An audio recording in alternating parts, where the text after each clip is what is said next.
अब शुरू होने जा रहा है देश का सबसे बड़ा मुकदमा, आपकी अदालत, रजत शर्मा के साथ।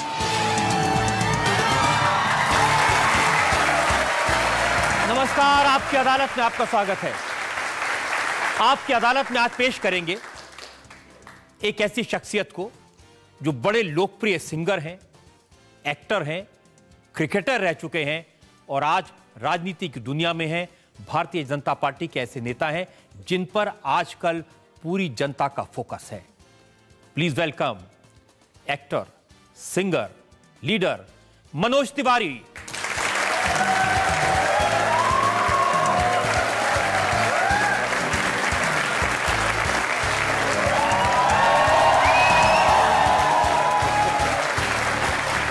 और आज के इस खास शो के लिए हमारी जज हैं जानी मानी पत्रकार आरती जयराथ।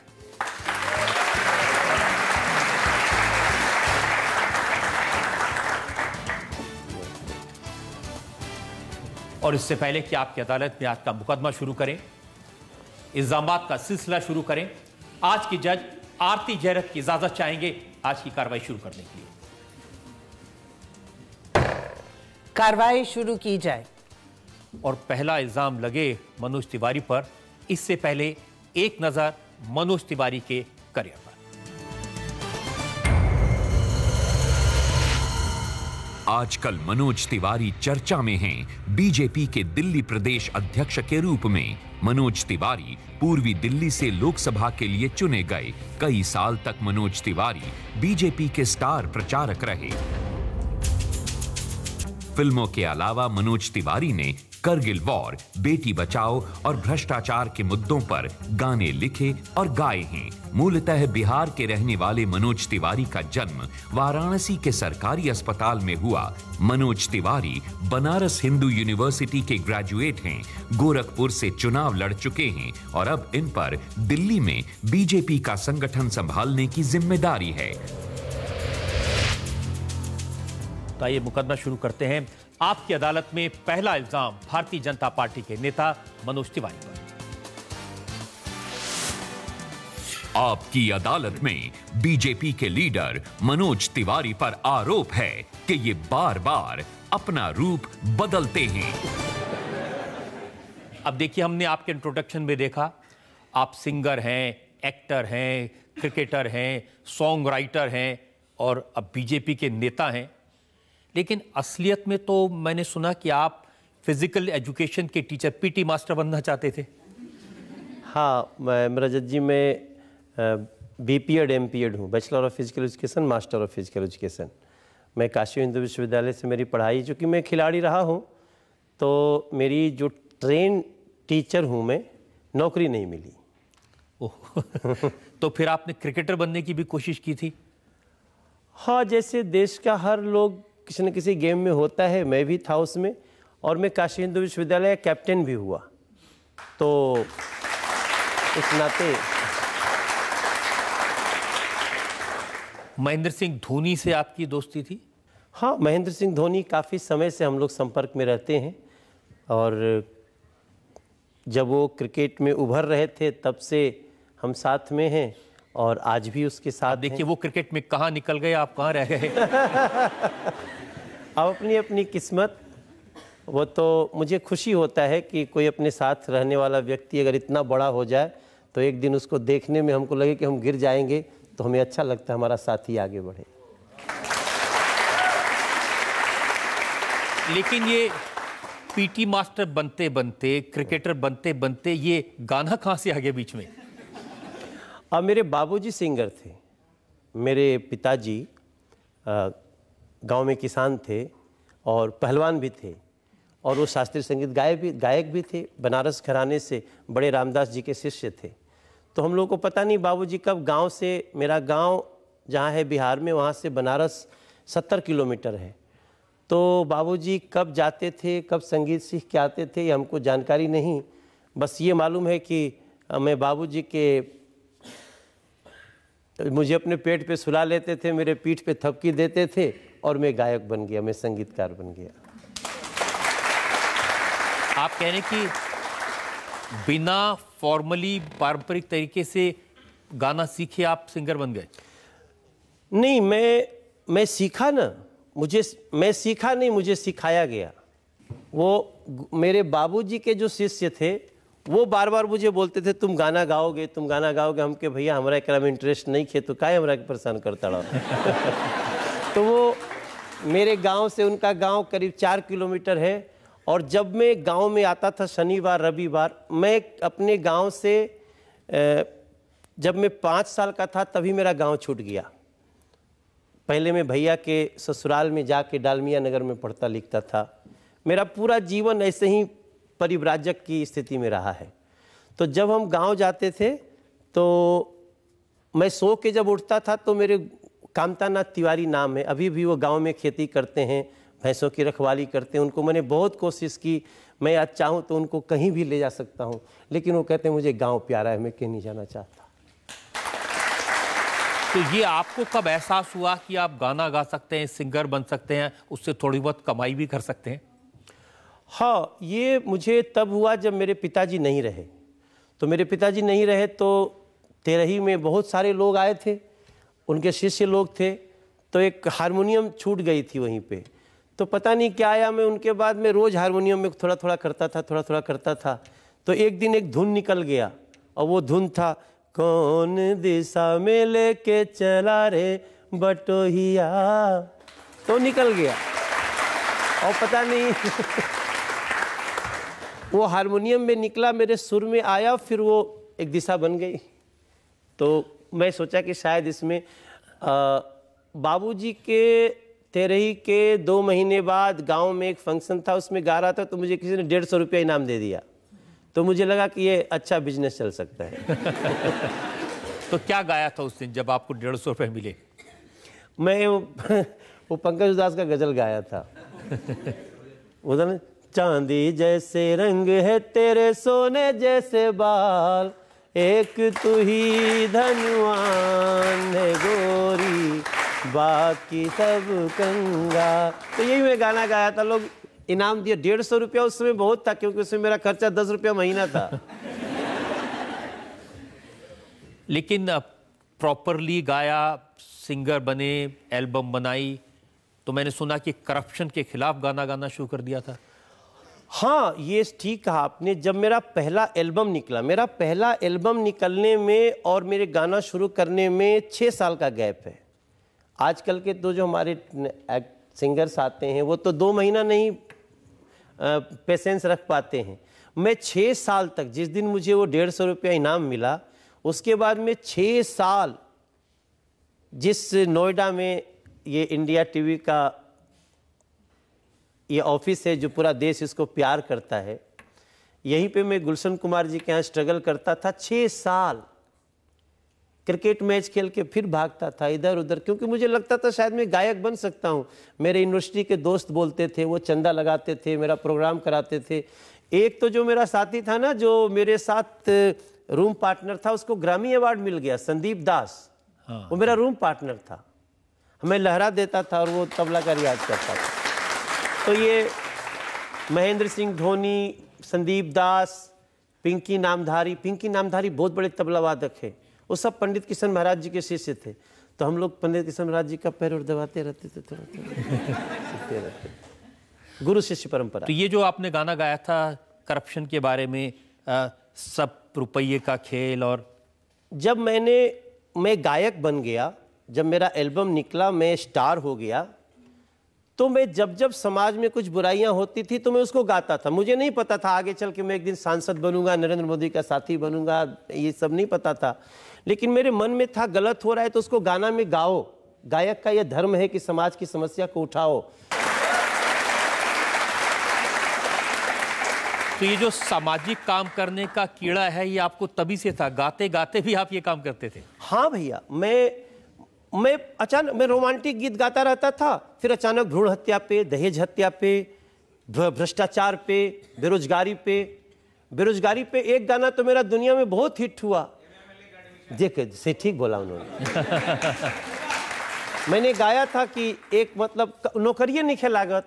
जब घर जाते हैं बाबूजी पूछते हैं का बाबू नौकरी लागल, तो अब बेइज्जती होती थी, गांव के लोग पूछते थे क्या भाई क्या हुआ। तो उस बेइज्जती से बचने के लिए मेरी कहानी है, किसी और की नहीं, मैं अपने ऊपर गाया। बार बार पूछते, सोचा करूं क्या, बड़ा बेइज्जती है, नौकरी हमार नहीं लागत, परेशानी लोग बा ऐसा। तो मैं तो अपने में मस्त रहता था, अपने में मस्त रहता था, मुझे कोई टेंशन नहीं थी। लेकिन जब समाज जो है ना वो बार बार पीन चुभाता रहता था कि तुम्हारी नौकरी नहीं लगी। तो शादी के लिए तिल का लड़की वाले आते हैं, तो बाबूजी को तो पता है कि 16-17 साल से पढ़ रहा है बनारस में, तो बहुत ही टॉप क्लास का पढ़ने वाला। लेकिन हम लोग भैया क्या था कि मेरे जीवन में जो स्ट्रगल हुआ है, अब किसी को दुनिया को मालूम भी नहीं होगा कि मैं अपने गांव में विजय मिश्रा की साइकिल लेके गया। तो इतना शौक था साइकिल चलाने का, साइकिल नहीं थी, मैं 4 दिन साइकिल चला के सब रिश्तेदारी घूम लिया। लेकिन मेरे पास साइकिल नहीं थी।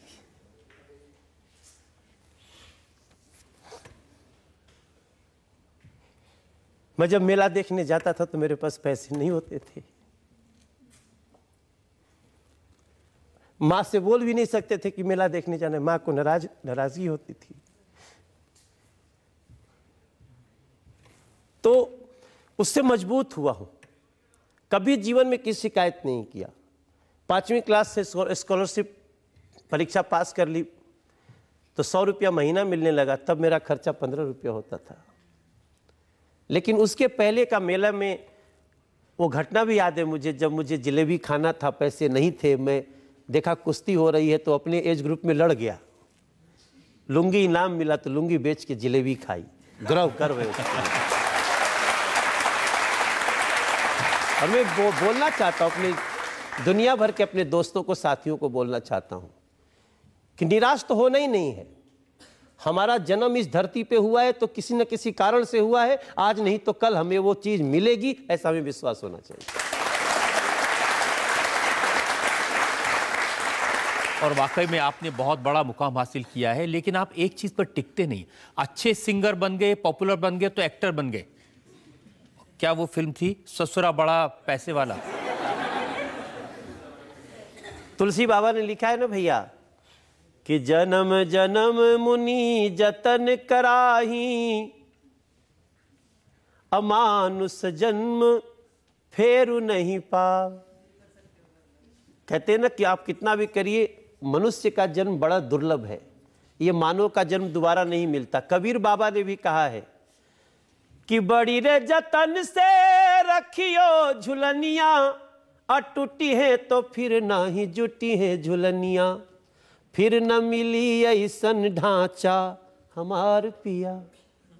ये शरीर दोबारा नहीं मिलने वाला है, तो जितना काम करे के बाद कर लेवे के बाद। ईश्वर मौका देता है, अगर वो दे रहा है तो हमें करना है। आप मेरे सामने बैठे हुए हैं, मुझे तो आपने जीवन की जितनी, मैं भी आपके बारे में बहुत स्टडी करता हूं सर। मैं तो यही सोच के हैरान हूं कि आज मैं यहीं बैठा हूं जहां कौन कौन बैठे लोग याद करो। मुझसे रजत शर्मा जी सवाल पूछ रहे हैं, मेरे ऊपर जितना केस चलाना हो चला लीजिए सर, मेरा जीवन बिल्कुल पानी की तरह क्रिस्टल क्लियर है, मैं कुछ भी छुपाया नहीं हूं, और आज जो भी पूछेंगे उसका जवाब दूंगा। अभी तो शुरुआत है, देखते जाइए क्या होता है। लेकिन एक आप कभी जिंदगी में दरोगा बनना चाहते थे? क्योंकि आपकी फिल्मों के नाम मैंने देखा, दरोगा बाबू आई लव यू, एक दूसरी फिल्म इंटरनेशनल दरोगा, दरोगा जी चोरी हो गया। जो मैंने बताया ना भैया कि 6 साल मैंने स्ट्रगल किया, तो उस 6 साल में मन तो था कि गायक बने, लेकिन जब नहीं सफलता मिलती थी तो बीच में भी रास्ता निकालना पड़ता था। अब क्या करें, कुछ दिन क्रिकेट खेलते थे, फिर स्कॉलरशिप बंद हो गई, फिर क्रिकेट में क्रिकेट खेलने के लिए पैसे मिलते थे। CAB लीग खेलता था राजस्थान क्लब से, बंगाल में हम और सौरभ दा एक क्लब में खेलते थे। तो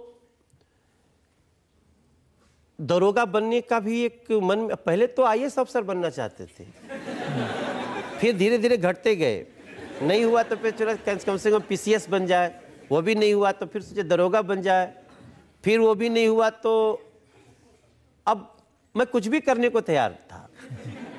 मैं हम अपने हमके मनुष्य के रूप में 2 हाथ मिले हैं, हमारा 2 आंखें हैं।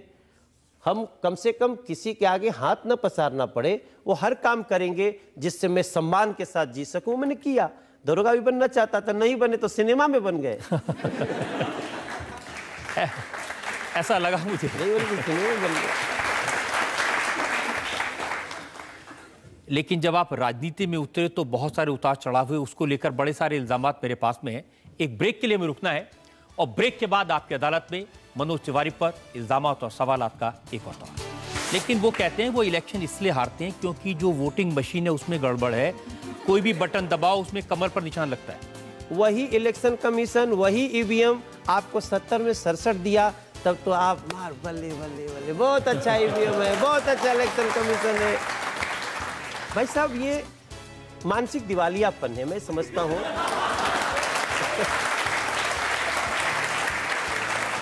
जब किसी वेलकम बैक। आपकी अदालत में आज हमारे मेहमान हैं एक ऐसे नेता जो एक्टर हैं, जो सिंगर हैं और जिन्होंने भ्रष्टाचार के खिलाफ, जिन्होंने भ्रूण हत्या के खिलाफ तरह तरह के गाने गाए, कैंपेन चलाया। हम मुकदमा चला रहे हैं भारतीय जनता पार्टी के दिल्ली प्रदेश के अध्यक्ष मनोज तिवारी पर। आपकी अदालत में अगला इल्जाम। आपकी अदालत में बीजेपी के लीडर मनोज तिवारी पर आरोप है कि ये राजनीति में नौसिखिए हैं।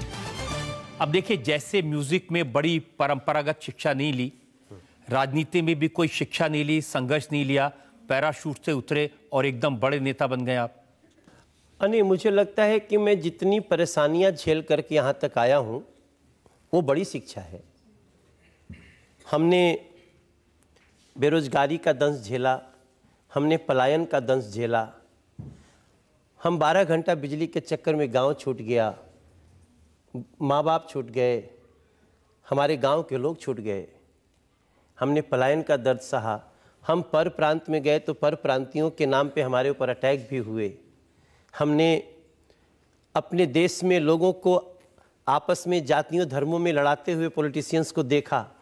तो मैं नहीं समझता कि मैं इसमें नौसिखिया हूँ। मैंने अनुभव किया है और मुझे मौका मिल रहा है तो मैं उसका निदान करूँगा। मैं समझता हूँ मैं इसमें लेकिन ये तो सच है कि 2009 में जब आप पहली बार लोकसभा चुनाव लड़ने आए थे तो अमिताभ बच्चन के चक्कर में आ गए थे। हाँ, वो जो डिसीजन था जो 2009 में चुनाव लड़ने का, वो मेरा अचानक था। मैं शूटिंग कर रहा था, मैं और अमिताभ बच्चन जी, हम लोग फिल्म कर रहे थे गंगा। तो अचानक वो अमर सिंह जी मिले और मुझे उठा के ले जाके गोरखपुर पटक दिए। गोरखपुर जहाँ से जोगी जी हैं। तो जैसे ही वहाँ, मुझे पता भी नहीं था कहाँ से चुनाव लड़ाएंगे। अब जोगी जी का तो मैं भी बहुत पहले से फैन था। ले जाके आप जाके सीधा लड़े तो योगी आदित्यनाथ से लड़ गए। हाँ, वही वही पटक दिए। तो 2 दिन में मुझे समझ में आ गया मैं गलत जगह पटका गया हूँ। मैं ये स्वीकार करता हूँ कि जब मैं 2009 में मुझे अचानक शूटिंग से ले जाके चुनाव लड़ाया गया, तो जैसे ही वहाँ गए, जो लोग कल तक हमारा गीत सुनते थे, हमको बहुत प्यार करते थे, वो मेरे पास आके कहने लगे, अरे ये क्या किया, यहाँ से कहीं भी अगल बगल खड़े हो जाओ, यहाँ क्यों आ गए। और मैं भाग भी गया था। मैं भाग भी गया था, फिर मुझे पकड़ के लाया गया। तो वो जो 3 महीना थे ना, वो मेरे जीवन की बहुत बड़ी शिक्षा है सर। मैंने पास से पॉलिटिशियन से जनता की कितनी उम्मीदें होनी चाहिए, कितनी उम्मीद है, और एक व्यक्ति कितना अपने कर्मों से लोकप्रिय हो सकता है, ये जोगी जी को देखते हुए मैंने सीखा भी और खुद भी सीखा कि अगर पॉलिटिक्स में आना है तो ऐसे हवाई जंप मत करना, पहले पार्टी ज्वाइन करो, कुछ सीखो, फिर आना। तो आपको उस समय लगता था योगी आदित्यनाथ इतने बड़े लीडर हैं, ऐसा जलवा इनका होगा, एक दिन ये उत्तर प्रदेश के मुख्यमंत्री बन जाएंगे? ये तो मुझे लगता था, क्योंकि हर व्यक्ति बोलता था देखो हम जोगी जी को प्यार करते हैं, जोगी जी के सपोर्टर है, सब कोई बोलता था। इवन हमारा जिलाध्यक्ष बोलता था, जो हमारा पार्टी का था। वो बोलता था देखो भैया घुमाई तोरा के सब जगह, लेकिन ओटवा नहीं दे तोरा के, ओटवा जोगी के दे। तो मैं परेशान था।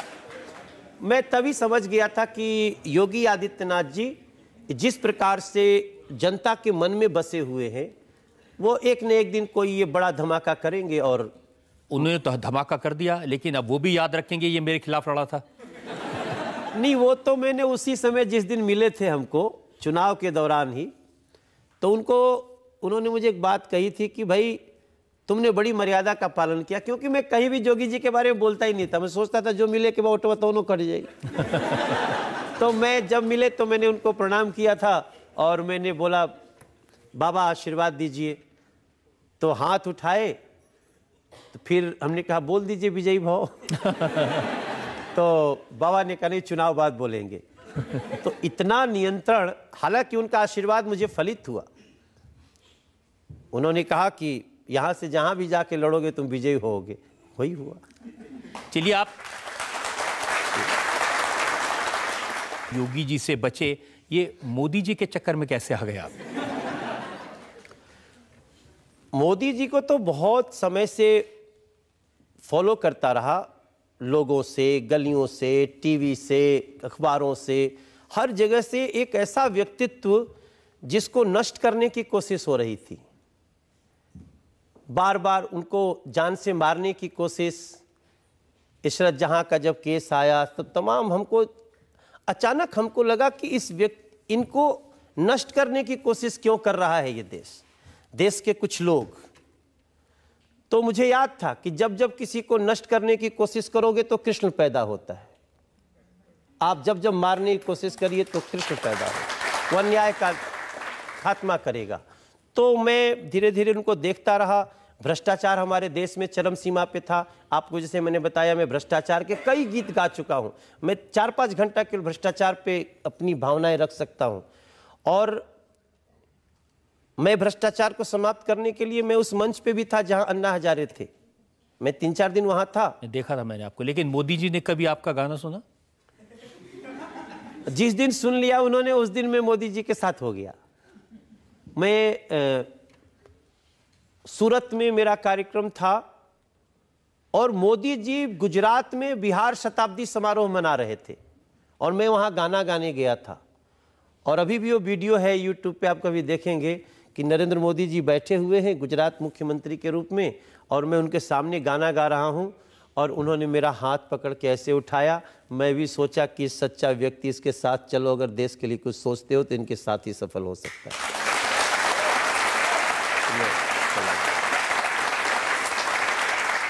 लेकिन हाथ तो आपका अन्ना ने भी पकड़ा था, केजरीवाल ने भी पकड़ा था, उसको क्यों छोड़ दिया? नहीं, अन्ना ने मेरा हाथ नहीं पकड़ा। अन्ना जिस प्रकार से आए थे, जो बातें कर रहे थे, उसमें देश का दर्द दिख रहा था। लेकिन एक उनके चेले ने इस प्रकार से उनको हाईजैक करके हमारे देश को, दिल्ली को इतना तकलीफ देगा, ये हमने उसी समय सोच लिया था। मेरे उस 13 दिन के कार्यकाल समय में मेरी सबसे थोड़ी बहुत दोस्ती हुई थी केजरीवाल को छोड़ के। लेकिन अब तो आपका 1 पॉइंट प्रोग्राम है, दिल्ली में केजरीवाल को, आम आदमी पार्टी को हराना है। रजौरी गार्डन में जमानत जब्त करवा दी आपने उनकी। हमने नहीं कराई, उनके कर्मों ने कराई है।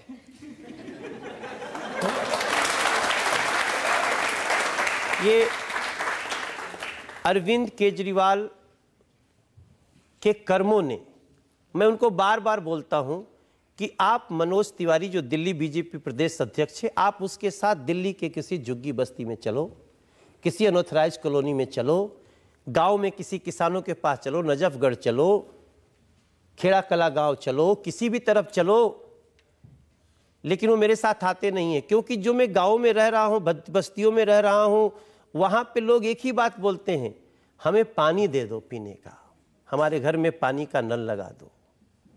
वो तो कहते हैं उन्होंने दिल्ली में लोगों को मुफ्त पानी दिया है। भाई साहब, जिसकी 56 इंच की जीभ हो कुछ भी कह सकता है।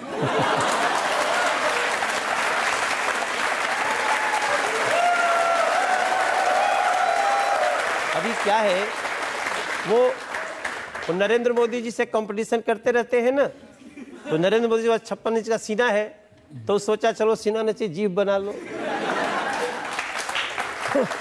लेकिन वो कहते हैं वो इलेक्शन इसलिए हारते हैं क्योंकि जो वोटिंग मशीन है उसमें गड़बड़ है, कोई भी बटन दबाओ उसमें कमर पर निशान लगता है। अब देखिए, अब ऐसा वोटिंग मशीन में ऐसा किया जाता है कि पंजाब में कांग्रेस के लिए सेट कर दो, फिर बिहार में लालू जी के लिए सेट कर दो, यूपी में बीजेपी के लिए सेट कर दो। ये अलग अलग सेटिंग कैसे होती है मुझे समझ में नहीं आता है। और मशीन में कैसे सेट हो सकता है कि ऐसा करना कि कांग्रेस को इतना वोट देना, आम आदमी पार्टी की जमानत जब्त करा देना। भाई साहब ये मानसिक दिवालियापन है, मैं समझता हूं।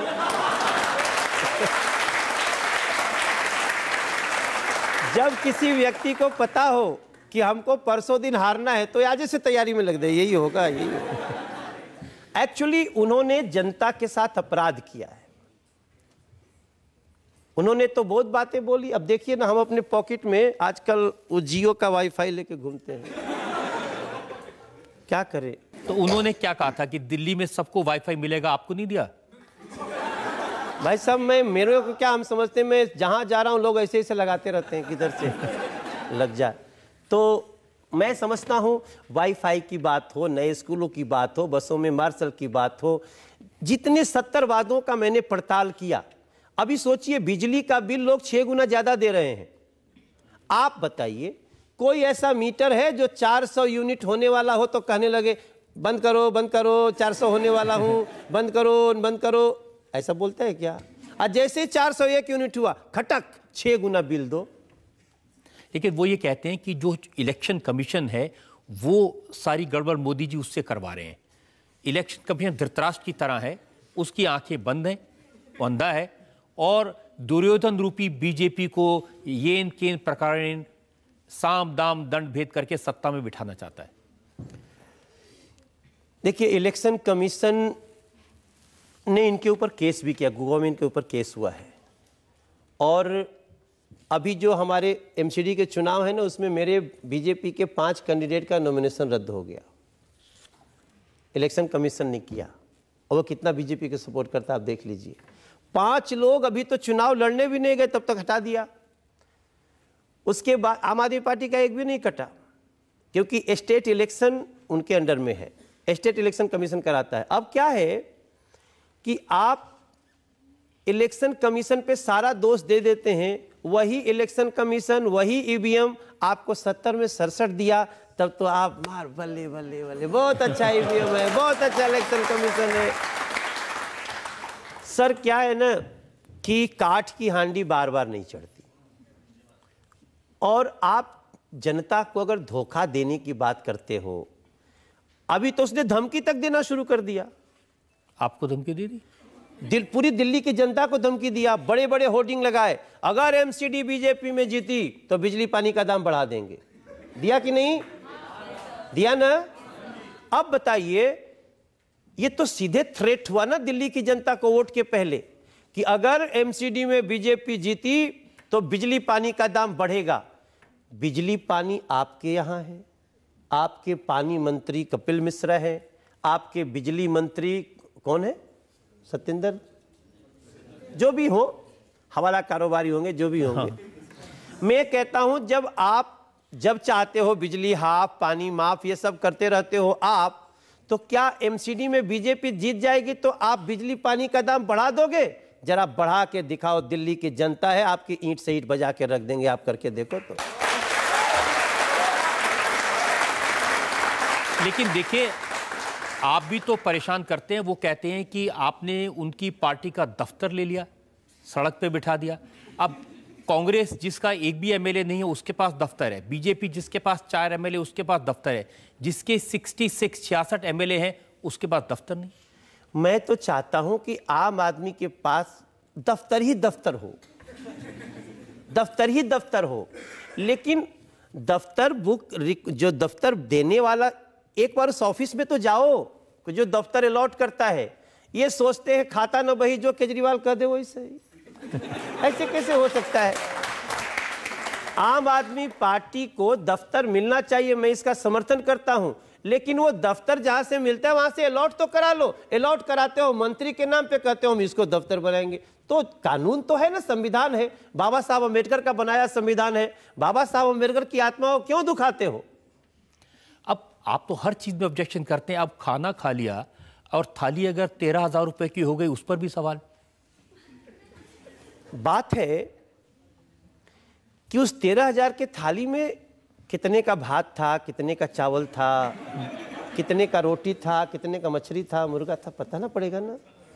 13,000 में तो हम एक पूरी झुग्गी बस्ती को भोज करा देते हैं। जोगी जी मुख्यमंत्री बने तो 5 रुपया की थाली दे रहे हैं।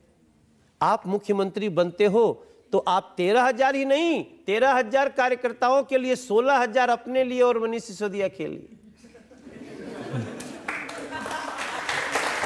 बात थाली की नहीं है, बात थाली की नहीं है, बात नीयत की है। आपकी नीयत क्या है? आप गरीबों के जेब पे डाका डाल के अगर 16,000 की एक थाली लाते हो, खाते हो, तो मैं समझता हूं आपकी नीयत खराब है। और ऐसे खराब नीयत वाले व्यक्ति को दिल्ली, भोली भाली दिल्ली एक बार तो उलझन में आ सकती है, दोबारा कभी भी चांस नहीं देगी, ऐसा मेरा विश्वास है। तिवारी जी, आप तो उनको कोई काम नहीं करने देते, वो किसी अफसर को अपॉइंट नहीं कर सकते, वो अखबार में विज्ञापन नहीं दे सकते, अपने काम का विज्ञापन देते हैं तो उसके बदले में सरकार कहती है कि आप 97 करोड़ आम आदमी पार्टी से जमा कराओ। कुछ तो करने दो उन्हें। वो विज्ञापन देते हैं। उन्होंने 55 लाख रुपए का विज्ञापन दिया कि हम एजुकेशन लोन बांट रहे हैं। कितने का विज्ञापन दिया भाई? 55 लाख। और 3,21,000 का एजुकेशन लोन देने के लिए आप 55 लाख का एडवर्टीजमेंट करते हो। ये क्या है? आप जितना खर्चा करना हो करो, लेकिन दिल्ली का पैसा, दिल्ली के गरीबों का पैसा नल लगाने के लिए, पानी लाने के लिए, गड्ढे बंद करने के लिए, और आप इसको खर्च करोगे पंजाब में, गोवा में, तो दिल्ली का लोग इतना आपको ऐसे करने थोड़ी देगा। संविधान है ना भाई साहब। मैं आज नरेंद्र मोदी जी प्रधानमंत्री बन गए देश के, तो भी जीएसटी बिल पास कराने में 2 साल लगा कि नहीं लगा? क्यों लगा? क्योंकि संवैधानिक प्रक्रिया है और कोई भी व्यक्ति संविधान के ऊपर नहीं है। तो अगर वो संविधान को रोज रोज तोड़ना चाहते हैं तो अभी तो उनका घर में जाता थे, ऑफिस में जाते, बाकी जमानत तो जब्त हो जाए। जौहरी गार्डन क्या था? इसी सब का डिसीजन था ना। वो बोलते रहे 56 इंच जीभ का प्रयोग करते रहे। जनता ने कहा कि हट, आपकी बातों में कोई सच्चाई नहीं, हट जा। लेकिन अब तो मैंने एक वीडियो देखा है, वायरल हो रहा है, वो अमिताभ बच्चन के खिलाफ मुकदमा करने वाले हैं अरविंद केजरीवाल। हाँ, क्योंकि अमिताभ बच्चन साहब ने गाना गाया है ना, आप अंदर से कुछ और, बाहर से कुछ और नजर आते हैं, बाखुदा शक्ल से तो चोर नजर आते हैं। उम्र गुजरी है सारी चोरी में और सारे जब बंद है तिजोरी में। ये आप गाने में है। तो अभी मैं भी कहीं सोशल मीडिया पे पढ़ा कि अभी शायद अमिताभ बच्चन जी के खिलाफ केस करेंगे, क्योंकि उसमें है ना हर जगह आप है। आपका तो लगता है बस यही सपना, राम राम जपना पराया।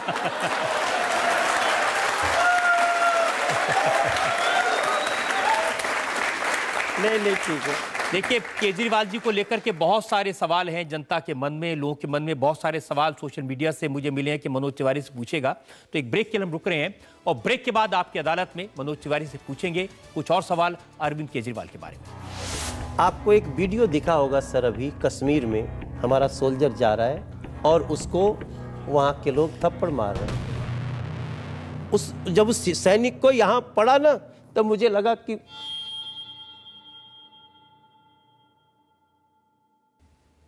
उससे बेहतर हम मर गए होते।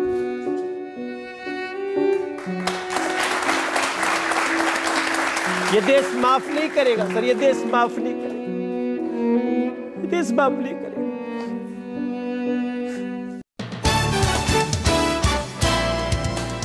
Welcome back. आपकी अदालत में आज हमारे मेहमान हैं भारतीय जनता पार्टी के दिल्ली प्रदेश के अध्यक्ष मनोज तिवारी।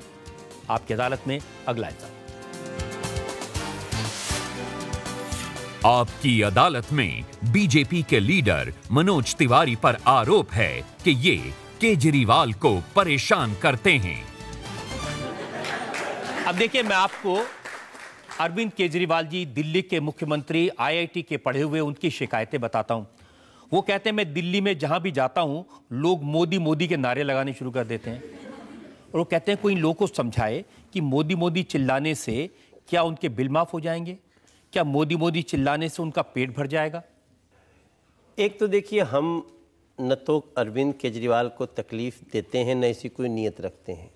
हम उस हर व्यक्ति को तकलीफ देने की सोचेंगे जो दिल्ली को और देश को तकलीफ देगा।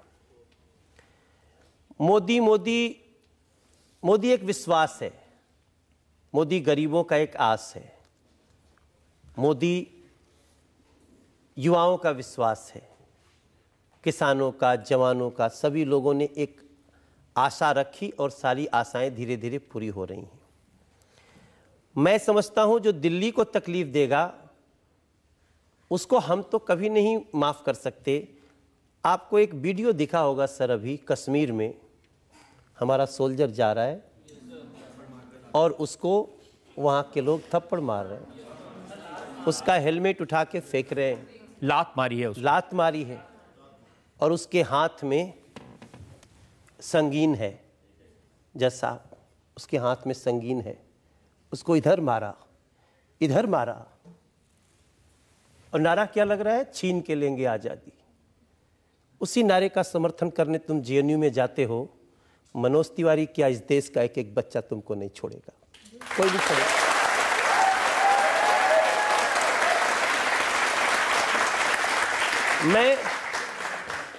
मैं वो वीडियो देखने के बाद राहुल गांधी से और अरविंद केजरीवाल से सवाल पूछना चाहता हूं, सर कि आप किसका समर्थन करने गए थे जेएनयू में? अगर आप वहां समर्थन नहीं करने जाते तो कश्मीर में किसी की औकात नहीं होती हमारे सिपाही को ऐसे थप्पड़ उठाने की। हम कैसे छोड़ेंगे? ये बात आपकी सही है, जिसने वो वीडियो देखा उसका खून खौल गया, खोल गया सर। और खून खोलने के बाद रिलेट करते हैं उसको कि आप ऐसे ही नारों का समर्थन करने जाते हैं। राहुल गांधी, और मैं गलत तो नहीं कर रहा, पूरा देश के सामने है।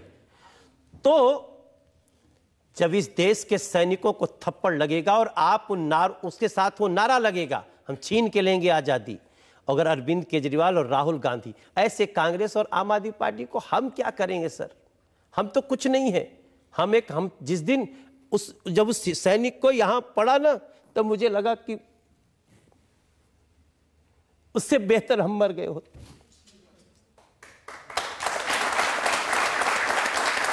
ये देश माफ नहीं करेगा सर, ये देश माफ नहीं करेगा, ये देश माफ नहीं करेगा। मैं आपकी भावनाओं को समझ सकता हूं, पूरे देश की भावनाएं आपके साथ हैं। पूरे देश को ये बात बहुत तकलीफ दी है और लोग चाहते हैं कि ऐसे लोगों को खत्म किया जाए, ऐसे लोगों को सफाई की जाए। ऐसे लोगों पे कानूनी कार्रवाई होनी चाहिए सर। वो जवान खड़े होते हैं तो हम चैन से सोते हैं। हम आपके साथ कई बार हम जाते हैं, बॉर्डर पे जाते हैं, जवानों से बात करते हैं। उन जवानों उन्हीं के ऊपर आरोप लगाते थे ना कि जवान तो बड़े उग्र होते हैं, ये करते हैं। उग्रता देखी, दौड़ दौड़ के 5-6 लोग उसको मार रहे हैं, उसको तकलीफ दे रहे हैं। और जवान का पैसेंस देखो, वो भारत का जवान है, 50 बार बर्दाश्त करता है, क्योंकि उसको आतंकवादियों को सजा देना है। जब बाढ़ आएगी तो उन्हीं लोगों को बचाना है। उसी जम्मू कश्मीर में वो बचाते हैं जब डूब रहे होते हैं लोग, और उसी में से सारे नहीं, कुछ लोग उनको मना भी कर रहे हैं। उस वीडियो में कुछ लोग मना भी कर रहे हैं। बिल्कुल वहां की मुख्यमंत्री ने ठीक कहा, 5% लोग। लेकिन राहुल गांधी, आम आदमी पार्टी और ये जितने लोग हैं, ऐसे लोग उन 5% लोगों का मनोबल बढ़ा रहे हैं। ये देश माफ नहीं करेगा और नहीं करना चाहिए, नहीं करना चाहिए, नहीं करना चाहिए। Sorry sir. आपने बिल्कुल कहा, बिल्कुल सही कहा, और पूरे देश की भावनाएं, इसी तरह की भावनाएं जो आपने व्यक्त की, और ये निकल के आते भी नहीं है। जरा उस वीडियो देखने के बाद एक बार राहुल गांधी कुछ बोल देते। नारा वही था ना, हम छीन के लेंगे आजादी। वहां भी वही था, जो मार रहा है उसका भी वही है। अभी भी आपकी आंख नहीं खुल रही है। अभी भी आपको क्षमा मांगना चाहिए देश से कि हमने गलत सपोर्ट कर दिया था। उनके कुछ लोग, जेएनयू बहुत बड़ा स्थान है सर, छात्र पढ़ते हैं बहुत बड़े बड़े। जेएनयू का पूरे आज भी रेटिंग आई है तो पूरे देश में जेएनयू का सबसे ऊपर रैंकिंग है। हम सैल्यूट करते हैं जेएनयू के स्टूडेंट्स का, लेकिन जो बदनाम कर रहे हैं उनका साथ नहीं देना चाहिए हमें। वो अपने बच्चे हो सकते हैं, लेकिन उनको अगर गलत रास्ते पे जा रहे हैं तो उनको रोकना देश के हुक्मरानों का काम है, बड़ी बड़ी पार्टियों के नेताओं का काम है। अगर वो नहीं करेंगे तो मनोज तिवारी इनका विरोध करेगा। आइए जो लोग आप जनता में से जो लोग सवाल पूछना चाहते हैं। सर, मोदी जी आजकल सफाई अभियान को बहुत ज़्यादा महत्व दे रहे हैं, लेकिन सर दिल्ली में ये देखा है कि 70% गंदगी रहती है। इलीगल पार्किंग इज़ देयर, बहुत सारे होल्डिंग बोर्ड, और ये सब मतलब लास्ट पिछले 10 सालों से दिल्ली में एमसीडी में बीजेपी की सरकार है, but still condition is not good. स्थिति बहुत ज़्यादा खराब है। एक जानकारी आज आपकी अदालत में बताना चाहूँगा। दिल्ली की सरकार में लगातार 10 साल से कांग्रेस या आम आदमी पार्टी रही और एमसीडी में काउंसलर बीजेपी के रहे। एमसीडी दिल्ली सरकार का एक पार्ट है। दिल्ली का बजट होता है 48,000 करोड़, उसमें से 9,000 करोड़ रुपया एमसीडी को दिया जाता है तो काम करती है। आपको जान के दुख होगा कि उस 9,000 करोड़ में से मात्र 2,800 करोड़ रुपया ही एमसीडी को दिया गया है। 6,200 करोड़ रुपीस, 6200 करोड़ रुपए एमसीडी को दिया नहीं गया। और जब बार बार एमसीडी ने मांगा तो इसी दिल्ली सरकार की आम आदमी पार्टी ने रिटेन में जवाब दिया है कि आप हाउस टैक्स बढ़ा करके लोगों की सेवा करो। रिटेन है, उन्होंने 4 फरवरी 2015 को ये रिटेन में दिया कि आप हाउस टैक्स बढ़ाओ, आप किसी तरह का कंसेशन दिल्ली के किसी सर्विसेज को मत दो, आप उससे काम करो, हम आपको इससे ज्यादा नहीं दे सकते। लेकिन देखिए वो तो दूसरी बात कह रहे हैं। ये मेरे पास अखबार की क्लिपिंग है, इसमें केजरीवाल जी कह रहे हैं कि मुख्यमंत्री होने के नाते दिल्ली की दशा देखकर मुझे दुख होता है। 15,000 करोड़ रुपए मैंने दिए एमसीडी को, मैंने बोला भैया मेरी दिल्ली साफ कर दो, मेरी दिल्ली साफ कर दो, कुछ नहीं किया, बीजेपी वाले सारे पैसे खा गए। ये सरासर झूठ है सर, सरासर झूठ है। 15,000 करोड़ तो बनता ही नहीं है एमसीडी का, उसको तो सिर्फ 9,000 करोड़ चाहिए, लेकिन 9,000 करोड़ में 2,800 करोड़। और इनकी स्थिति यह है कि अभी जब मैं सांसद बना था तो दिल्ली का बजट था 36,776 करोड़। आप लोग चाहो तो देश नोट भी कर सकता है दिल्ली। 36,776 करोड़ के बाद जैसे ही हमारी सरकार आई उसने 12% हर स्टेट का बढ़ा दिया, तो अब हुआ 43,000 लगभग 600 करोड़, 43,600 करोड़। इस साल मिला है 48,000 करोड़, उसमें से 9,000 करोड़ आप नहीं दोगे तो जो सफाई कर्मचारी हैं, जो स्वच्छता सहायक, उनको हमने सफाई कर्मचारियों को स्वच्छता सहायक लिखना शुरू किया है। सफाई कर्मचारी को अगर आप पैसा नहीं दोगे, उनके बच्चे शिक्षित पढ़ेंगे नहीं, उनकी फीस नहीं जमा होगी, तो आप बताओ कि आप उनकी जगह रह के देखो कि आपको पैसा नहीं मिलेगा तो आप सड़कों पे कूड़ा फेंकोगे कि नहीं। ये एक ऐसी राजनीति चल रही है दिल्ली में 10 साल से, इसका निदान एक ही है भाई साहब। आप बीजेपी के सारे स्टेट देखिए, जहां बीजेपी निगम में है, बीजेपी सरकार में है, वो शहर सबसे स्वच्छ है। दिल्ली तो देश का फेस है। हम आज आपके सामने हमने ये प्रावधान बनाना शुरू कर दिया कि इस एमसीडी में विजय के बाद हम एमसीडी का पैसा सीधे एमसीडी को चला जाए, ताकि ऐसे हमारी बहन को, भाई को, किसी को चिंता न करनी पड़े। ऐसी व्यवस्था हम करने की तैयारी में। लेकिन उनका दावा है, केजरीवाल जी का दावा तो यह है कि वो बड़े बड़े काम कर रहे हैं, दुनिया भर में उनके कामों की तारीफ हो रही है, बीजेपी वाले मानने को तैयार नहीं है। मोहल्ला क्लिनिक बनाई, न्यूयॉर्क टाइम्स ने उनके बारे में तारीफों के आर्टिकल लिख दिए। मोहल्ला क्लिनिक ढूंढने में गया था। अब मुझे समझ में नहीं आ रहा है कि आपके पास अगर मोहल्ला क्लिनिक है तो आप बंगलोर क्यों चले जाते हो बार बार खांसी का इलाज कराने भी। अब भाई सुषमा स्वराज जी का आप लोग जानते हैं, चर्चा सुने थे। सुषमा स्वराज जी जो हमारी दीदी विदेश मंत्री है, उसका किडनी ट्रांसप्लांट हुआ। जानते हैं कहां हुआ? एम्स में हुआ। सुषमा स्वराज जी इस देश के लिए बहुत इंपॉर्टेंट है। बच्चों के लिए मां समान है, सबके अभिभावक समान है, दिल में उनके कार्य करने की, प्रेम की और गंगा बहती है। उनको मना भी किया गया। देख लो, आप बोले नहीं, मेरा देश महान, एम्स में हमारा इलाज होगा। एम्स में इलाज हुआ सुषमा दीदी का, स्वस्थ होकर आज काम कर रही हैं, एक एक ट्वीट पे तत्पर रहती हैं। सुषमा स्वराज जी दिल्ली में इलाज करा सकती हैं और आपको तो भी आप भागते हो। एक जगह मुझे मोहल्ला क्लिनिक मिला जहां पे डॉक्टर देख रहे थे। उन्होंने 2 घंटे में 544 लोगों को देखा। सोचो, टाइम निकालो, एक पे कितना पड़ा।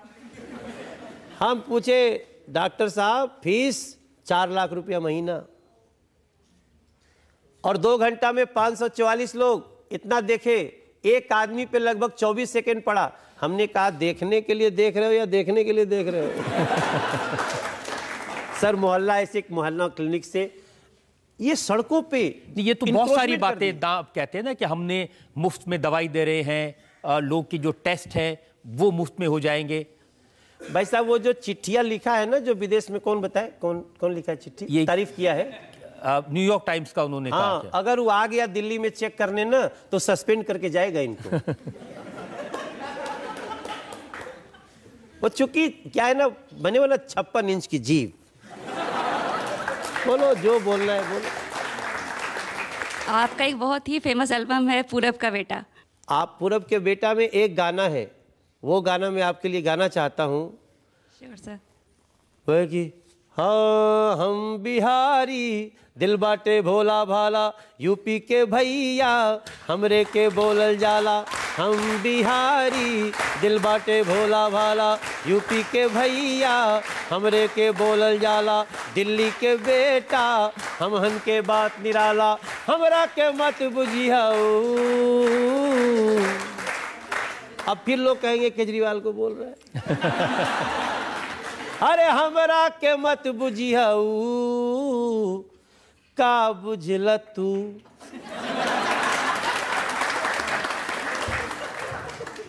आप इतना अच्छा गाते हैं कि आप पर तो इल्जाम लगाने का भी मन नहीं करता। लेकिन गाते गाते बहुत सारे इल्जाम लग रहे हैं सर, लेकिन इल्जामों से डर नहीं लगता सर। जब अरविंद केजरीवाल जैसे लोग जब लोगों के अपमान करते हैं, अजय माकन जैसे लोग जब किसी महिला को प्रताड़ित करते हैं, आपको सर शायद अभी पता नहीं होगा, आज की मैं बात बता दूं, कल एक महिला ने एफआईआर किया अजय माकन जो दिल्ली प्रदेश के अध्यक्ष है उनके खिलाफ। उससे टिकट के लिए पैसे मांगे, टिकट नहीं दिए, वो पैसा मांगने गई, उसको कमरे में बंद किया, गाली गलौज की, उसको धमकाया, उसको मारा। वो आज पुलिस में कल उन्होंने एफआईआर किया। अगर ये स्वरूप है, अगर यही महिला सुरक्षा है कांग्रेस के अध्यक्ष के लिए, कांग्रेस जन के लिए, तो मैं समझता हूं ये दिल्ली के लिए बहुत चिंता करने वाली बात है। मुझे किसी ने एक वायरल हो रहा है मैसेज वो भेजा है कि अरविंद केजरीवाल ने महिला सुरक्षा के लिए एक प्लान बनाया है। अगर उनकी सरकार बनी रही तो एक दिन लड़कियां बाहर निकलेंगी और एक दिन लड़के बाहर निकलेंगे।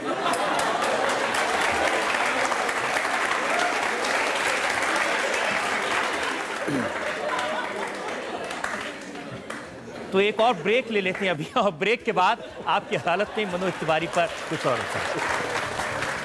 भाजपा दिल में भाजपा दिल्ली में, हर दिल की सुनेंगे, भाजपा चुनेंगे, जीतेंगे जनमन, मिलके चलेंगे, खिलके रहेंगे, मोदी कमल तरंग। भाजपा दिल में भाजपा दिल्ली में। Welcome back. आपकी अदालत में आज हमारे मेहमान हैं भारतीय जनता पार्टी के दिल्ली प्रदेश के अध्यक्ष, सिंगर, एक्टर मनोज तिवारी। आपकी अदालत में अगला इल्जाम। आपकी अदालत में बीजेपी के लीडर मनोज तिवारी पर इल्जाम है कि ये उल्टे सीधे बयान देते हैं। ये 25 फरवरी 2015 का आपका स्टेटमेंट है। आपने कहा कि जब ये राहुल गांधी इंडिया से बाहर गए थे, आपने कहा राहुल गांधी अविवाहित बच्चा है, उससे बैंकॉक वगैरह जाने दीजिए।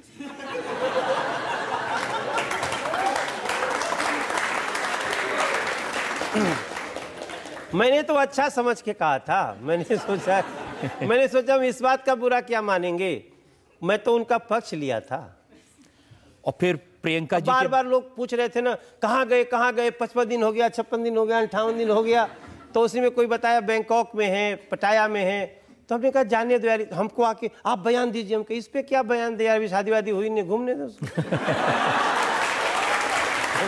अगर इससे इस बयान से उनको तकलीफ पहुंची हो तो सॉरी। अब देखिए प्रियंका जी, 17 फरवरी 2017, भी ज्यादा दिन नहीं हुए, आपने कहा ये समाजवादी पार्टी और कांग्रेस वो कह रहे थे ना बेबी को बेस पसंद है, यूपी को अखिलेश पसंद है। तो आपने कहा कि प्रियंका जी बताएं इसमें बेबी कौन है। हाँ सर, ये बहुत सीरियस मेरा सवाल था कि जहाँ जिस प्रदेश में बेटियों की अस्मत लूटी जा रही हो, जहाँ सड़कों से हाईवे से उतार करके बेटियों की आबरू लूटी जा रही हो, आप वहाँ अपने प्रचार में कहते हैं बेबी को बेस पसंद है। तो मनोज तिवारी तो पूछेगा ये बेबी कौन है? वही है जिसको माँ बाप छोड़ते हैं, स्कूल ले जाते हैं, शाम तक वापस लौटने में डरते हैं। आप उस बेबी को बेस पसंद है ऐसा बोल रहे हैं। गाने होते हैं लेकिन कौन व्यक्ति उसका यूज कर रहा है, किस जगह यूज कर रहा है, ये बहुत इंपॉर्टेंट बात है। और मैं समझता हूँ मैंने जो सवाल उठाया उसका जवाब यूपी ने दे दिया। और अब योगी आदित्यनाथ ने जो रोमियो स्क्वाड बनाई है जिसमें पुलिस वाले लड़कों को कहीं खड़े होने नहीं देते। नहीं सर, उसको थोड़ा कुछ लोग गलत ढंग से परिभाषित कर रहे हैं। देखिए, बेटियों की सुरक्षा होनी चाहिए, महिलाओं की सुरक्षा होनी चाहिए। आज आप जाके स्कूल में जहां से बच्चियां निकलती हैं, आप उन बच्चियों से बात करिए, दे आर हैप्पी। उनको अब एकदम से सेफ्टी नजर आ रही है।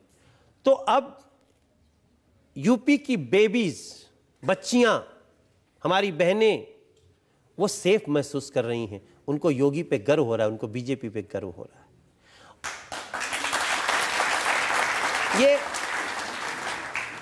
एंटी रोमियो स्क्वाड जो है, हो सकता है नाम में थोड़ी सी, हो सकता है कुछ लोग सहमत ना हो उस पर। हमारे योगी जी ने खुद कहा, जैसे कभी कभी कुछ रूल्स का कुछ लोग गलत उपयोग कर देते हैं, तो हमारे योगी जी ने खुद आके कहा कि खबरदार, अगर कोई भी दो जोड़े सहमति से बैठे हैं उनको कोई डिस्टर्ब नहीं करेगा। कहा कि नहीं कहा? बेटियों की सुरक्षा होनी चाहिए, उनको परेशानी नहीं होनी चाहिए। ये देश स्वतंत्र है, स्वतंत्र रूप से सब कोई आए जाए, लेकिन कोई बेटी अगर डर महसूस करती है तो उसके लिए योगी और बीजेपी डर का काम करेंगे। डर है उनको। आप दिल्ली वासियों को क्या मैसेज देना चाहते हैं एमसीडी इलेक्शन के लिए? मेरा एक लाइन का मेरा मैसेज है कि नरेंद्र मोदी ने दिल्ली का कुछ सपना देखा है। नरेंद्र मोदी से दिल्ली को नहीं छीनिए, नरेंद्र मोदी के सपनों का दिल्ली बनाइए। इसके लिए मनोज तिवारी खड़ा है।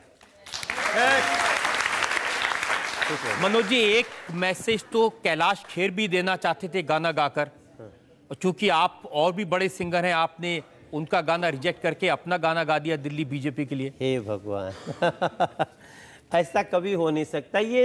ये क्या है ना, फ्रस्ट्रेशन है सब कांग्रेस की, आम आदमी पार्टी की। नहीं, ये तो बहुत अखबारों में ऐसे खबरें छपी हुई है। देखिए कैलाश खेर की तस्वीर, मुझे गाना नहीं गाने दिया। क्या लिखा है देखिए। देखिए, BJP seniors asked me to compose, hopefully there will be a soft launch. अब बीजेपी के नेताओं ने गाने को कहा, लेकिन मनोज तिवारी ने क्या गाना है जो आपने गा दिया? नहीं, मैंने गाया भाजपा दिल में भाजपा दिल्ली में, हर दिल की सुनेंगे, भाजपा चुनेंगे, जीतेंगे जनमन, मिलके चलेंगे, खिलके रहेंगे, मोदी कमल तरंग, भाजपा दिल में भाजपा दिल्ली में, जुग्गी जुग्गी जाना है हर घर में दीप। ये गाना नहीं है सर, ये गाना नहीं है, ये मेरा विजन डॉक्यूमेंट है। जुग्गी जुग्गी जाना है, हर घर में दीप जलाना है, दिल्ली के बच्चों के चेहरों पर खुशियां बिखराना है, पॉल्यूशन हो, गंदगी हो, सबको दूर भगाना है, झूठे वादे वालों से अपनी दिल्ली को बचाना। ये मेरा मंत्र है सर। और मैं आपको बताऊं, मैं कैलाश खेर का फैन हूं। मैं कैलाश भाई से कल बात किया मैंने। बहुत अच्छे सिंगर हैं। हाँ, अरे मैं उनका फैन हूं भैया, मैं कैलाश खेर का फैन हूं। उन्होंने मेरे फिल्म के लिए कई गाने गाए हैं। मैंने उनको फोन किया, भैया ये अखबार में क्या छप रहा है? बोले मुझे भी नहीं पता चला, मुझे तो अच्छा लग रहा है कि छप रहा है।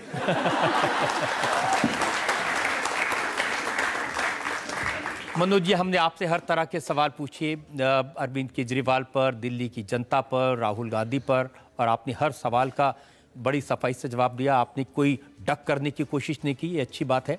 हम एक ब्रेक के रुकेंगे और ब्रेक के बाद सुनेंगे आपकी अदालत में आज की जज आरती जयरथ का फैसला आज के मुकदमे पर।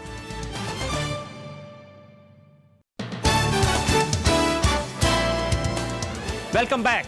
आपकी अदालत में आज हमने मुकदमा चलाया भारतीय जनता पार्टी के दिल्ली प्रदेश के अध्यक्ष मनोज तिवारी पर। मनोज तिवारी जो सिंगर हैं, एक्टर हैं, बहुत लोकप्रिय स्टार हैं, उन्होंने हर तरह के सवालों के जवाब दिए, दिल्ली की जनता की मुसीबतों के बारे में, दिल्ली की सरकार के बारे में, और उन पर जो इल्ज़ाम लगते हैं उल्टे सीधे बयान देने के बारे में, उस पर भी अवगत है। आपकी अदालत में आज की जज आरती जयरथ के फैसले का। मनोज तिवारी जी, आपने अदालत में बैठी हुई ऑडियंस को खूब एंटरटेन किया है। आपके जवाबों से ये भी मालूम होता है कि आप पॉलिटिक्स में नॉविस नहीं हैं। आपने पॉलिटिक्स अच्छे से सीखा है और बहुत जल्दी सीखा है। लेकिन जनता जो यहाँ बैठी हुई है, उन्होंने दिल्ली की खराब हालत को देखते हुए कई गंभीर सवाल उठाए हैं, पोल्यूशन के बारे में, गंदगी के बारे में। मैं भी कुछ कहना चाहती हूँ कि हमारी सड़कें की हालत बहुत ख़राब है, थोड़ी सी बारिश होती है तो पानी जम जाता है, ट्रैफिक जैम हो जाता है। और आपने आश्वासन दिया है कि अगर बीजेपी एमसीडी की चुनाव जीतती है तो आप ये समस्याओं को समाप्त करेंगे। बिल्कुल। वो पानी जमाव छोड़ के, पानी का जमाव अभी मेरे में नहीं आता है, वो तो दिल्ली सरकार का है जज साहब। अदालत आशा करती है कि आप गाना गाते गाते आप ये आश्वासन को सीरियसली निभाएंगे और इधर उधर दोष नहीं देंगे। जैसे आपने कहा, दिल्ली देश का फेस है। हमको स्वच्छ, सुंदर, हरी भरी, वर्ल्ड क्लास शहर बनाना है। We want to be proud of our capital city.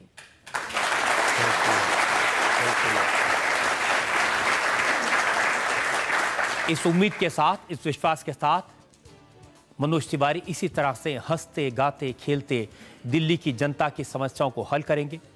Delhi में जिस तरह की प्रॉब्लम्स हैं, उनके बारे में जो आश्वासन उन्हें दिए हैं, इस पर आखिरी फैसला तो दिल्ली की जनता को करना है और दिल्ली की जनता के सामने ये मौका बहुत जल्द आएगा।